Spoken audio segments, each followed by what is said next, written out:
ವಯಸ್ಸಿಗೆ ಬಂದಿರ ಕಣ್ ಕಾಣ್ದೇ ಇರ ನನ್ ಮೊಮ್ಮಗ ಇದ್ದಾಳಮ್ಮ.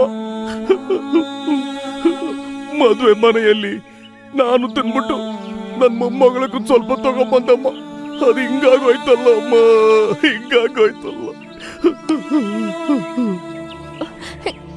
ತಾತ ಇನ್ನು ಬರ್ಲಿಲ್ವಲ್ಲ, ಹೊಟ್ಟೆ ಹಸಿತಾ ಇದೆಯಲ್ಲ.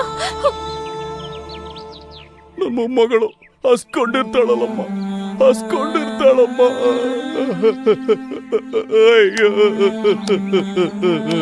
ಯೋಚನೆ ಮಾಡ್ಬೇಡಿ ತಾತ, ನಾವು ಮಧ್ಯಾಹ್ನಕ್ಕೆ ಅಂತ ತಂದಿರೋ ಊಟನ ನಿಮಗ್ ಕೊಡ್ತೀವಿ. ನೀವು ನಿಮ್ಮ ಮೊಮ್ಮಗಳಿಗೆ ತಗೊಂಡೋಗಿ ಕೊಡಿ. ಹೌದು ತಾತ. ನೀವಿಬ್ರು ತುಂಬಾ ಚೆನ್ನಾಗಿರ್ಬೇಕಮ್ಮ.